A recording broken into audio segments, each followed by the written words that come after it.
बिस्मिल्लाहिर्रहमानिर्रहीम। अस्सलाम वालेकुम। कैसे हैं आप सब लोग? इंशाल्लाह उम्मीद है कि सब ठीक ठाक होंगे और रमज़ान की तैयारियों में सब लोग ही अपने अपने घरों में मसरूफ़ होंगे। मेरी भी जो है रमज़ान की तैयारियां शुरू हो चुकी हैं। ग्रॉसरी में कर चुकी हूँ और तकरीबन मेरी ज़रूरत की सब चीज़ें ही मैं लेकर आ चुकी हूँ। अब जो है वो मैं जो थोड़े थोड़े करके रमज़ान के लिए अपने काम स्टार्ट करूँगी। यहाँ पर मैं पका रही हूँ गोभी आलू और थोड़ा सा मैंने इसमें चिकन भी ऐड कर दिया था फ्लेवर के लिए।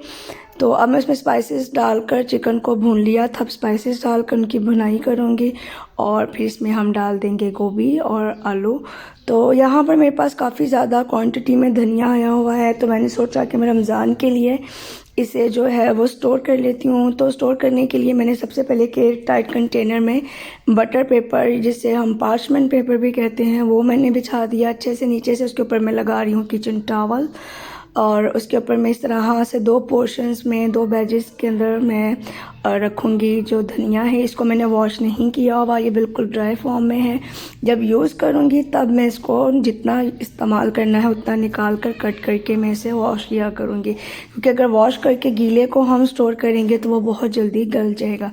तो दो बैजेस में मैंने धनिया जो है वो रखा है इस कंटेनर के अंदर और ऊपर से मैं अगेन इसके ऊपर लगा रही हूँ पेपर टॉवल और ऊपर से भी इसको अच्छे से हम ये जो बटर पेपर है उसके साथ कवर कर देंगे ताकि किसी भी साइड से इसमें एयर एंटर ना हो सके। और अगेन ऊपर से मैं एक टॉवल रख दूँगी, किचन टॉवल, और फिर हम इसको ढक्कन लगा कर फ्रिज में रख देंगे। तो ये तक कम से कम 10 से 15 दिन बड़े आसानी के साथ जो है वो फ्रिज में निकाल जाएगा।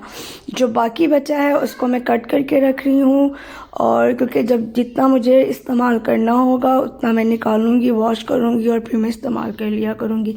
तो इस तरह से काम आपका जब आप एक साथ करके रख लेते हैं तो काफ़ी हद तक आसान हो जाता है। समटाइम्स ऐसा होता है बच्चों की स्टडीज़ की वजह से या किसी और काम की वजह से आप बिज़ी होते हैं तो आपको इतना टाइम नहीं मिलता कि इन चीज़ों को आप साफ़ करके बारी बारी कट करें। तो मैं इसलिए जो है वो अपनी सहूलत के लिए कुछ चीज़ें जो हैं वो मैं जो एडवांस में तैयार करके रख रही हूँ। तो यहाँ पर चिकन की भुनाई अच्छे से हो गई थी तो मैंने उसमें गोभी और आलू डाल दिए हैं। अब मैं अगेन एक एयर टाइट कंटेनर के अंदर नीचे मैंने बिछाया है बटर पेपर, उसके ऊपर मैं बिछा रही हूँ और उसके ऊपर मैंने अच्छे से जो है वो और पेपर टॉवल लगा कर अब इसको अच्छे से हम कवर कर देंगे पेपर टॉवल से, और उसके ऊपर हम लगा देंगे बटर पेपर। और जितना इस्तेमाल करना होगा उतना निकाल कर वॉश करेंगे, स्ट्रेन करेंगे और फिर हम उसको यूज़ कर लेंगे। तो ये काम हो गया मेरा एक।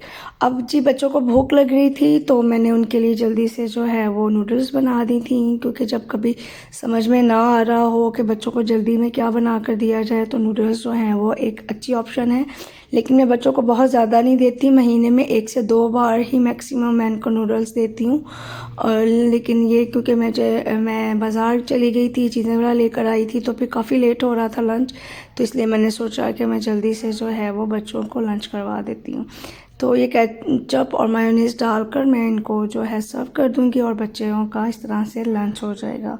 अब जी रात हो चुकी है और सोने से पहले जो मुझे करने वाला काम है वो ये है कि मुझे दही को जो है वो और दूध को जो खटास लगा कर हम रखते हैं वो कम करना है, क्योंकि यहाँ हमारे पास सोसाइटी में कहीं नज़दीक से दही भी नहीं मिलता और बाज़ार का दही इतना खट्टा होता है कि फिर बच्चे वो बहुत नखरा करते हैं खाने में। तो यहाँ मैंने जो है सोचा है कि अब मैं रूटीन में जो है दही घर में ही बनाया करूँगी। तो मेरे पास ये एक हॉट पॉट है जिसको हम इस्तेमाल करते हैं खाना वगैरह गर्म रखने के लिए। वैसे तो बेस्ट ऑप्शन यही है कि आप कोई भी मिट्टी का बर्तन इस्तेमाल करें, लेकिन मेरे पास इस टाइम पे वो अवेलेबल नहीं है। तो अगर आपके पास मिट्टी का कोई भी बर्तन नहीं है तो उसकी जगह पर आप इस तरह का हॉट पॉट इस्तेमाल कर सकते हैं, क्योंकि इसमें जो है वो दूध लंबे अर्से तक गर्म रहता है। तो दूध गर्म हो चुका था, 2 चम्मच मैंने डाले हैं दही के पहले बॉटम में, उसके ऊपर नीम गर्म दूध को डाला, उसको मिक्स किया और मैं इसको ओवरनाइट लेफ्ट करूँगी। यहाँ पर मैरिनेशन कर रही हूँ मैं स्प्रिंग रोल बनाने के लिए। सुबह में मुझे ये स्प्रिंग रोल बनाने हैं तो मैंने इनको जो है मैरिनेट रात में कर दिया था। तो स्प्रिंग रोल बनाने की एक कंप्लीट रेसिपी मैं ऑलरेडी आप लोगों के साथ शेयर कर चुकी हूँ, उसका लिंक जो है वो मैं डिस्क्रिप्शन बॉक्स में भी डाल दूँगी।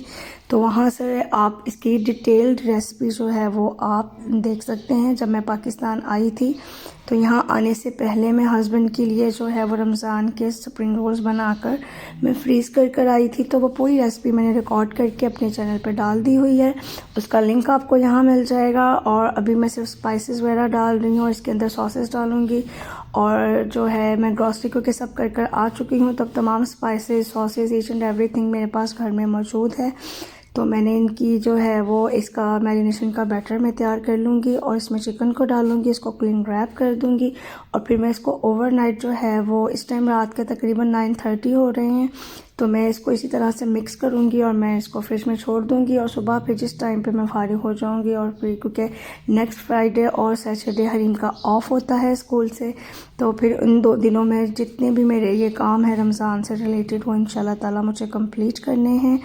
और मेरी कोशिश होगी कि मैक्सिमम चीज़ें बनाकर मैं फ्रीज़ कर लूँ। तो चिकन मेरा जो है वो मैरिनेट हो चुका है, इसको मैं अब कवर कर रही हूँ और कवर करने के बाद ये चला जाएगा फ्रिज में। और उसके बाद मैंने अपनी सारी ग्रॉसरी सेट कर दी थी, तो मैं आपको दिखाती हूँ। यहाँ पर मैंने ये मेरी ये पेंट्री है जिसके अंदर मैंने सब चीज़ें जो भी मेरे पास ग्रॉसरी में लेकर आई थी वो सारी मैंने जो कंटेनर्स में डालने वाली चीज़ें थी वो कंटेनर्स में डाली हैं और बाकी चीज़ों को मैंने अच्छे से सेट करके यहाँ रख दिया है। कुछ चीज़ें जो फ्रिज की थी वो फ्रिज में जा चुकी हैं, जो दालें वगैरह थी वो लेदर से बॉक्सेस के अंदर डालकर वो मैंने जो है कैबिनेट्स में रख दी हैं। और यहाँ पर मेरी पेंट्री जो है वो प्रॉपर सेट हो चुकी है। तो यहाँ पर सब काम मुकम्मल हो चुका है मेरा। जब मैं वॉइस ओवर कर रही होती हूँ तो फिर बीच में बच्चे जो हैं वो किसी ना किसी काम के लिए जो है वो लाजमी आकर मामा मामा की आवाज़ें देना शुरू कर देते हैं। तो ये काम तो मेरा कंप्लीट हो गया था। फ्रिज वाली चीज़ें भी सब अच्छे से मैंने सेट कर दी हैं फ्रिज में और अब रह गया है सिर्फ कुकिंग का काम, जो मुझे रमज़ान के लिए चीज़ें बनानी हैं और उनको फिर मुझे स्टोर एंड फ्रीज़ करना है। तो अब ये मेरे पास स्ट्रॉबेरी जो है वो आ गई थी 1 kg तकरीबन, तो मैंने सोचा कि मैं इसको फ्रीज़ कर लेती हूँ क्योंकि स्ट्रॉबेरी बहुत जल्दी जो है वो ख़राब हो जाती है। तो बच्चे सिर्फ स्ट्रॉबेरी का शेक ही पीते हैं, तो मैंने इसको ब्लेंड करके तो इस तरह इसके उसमें स्टोर कर दिया और ये हमारा काम ख़त्म। अल्लाह हाफ़िज़।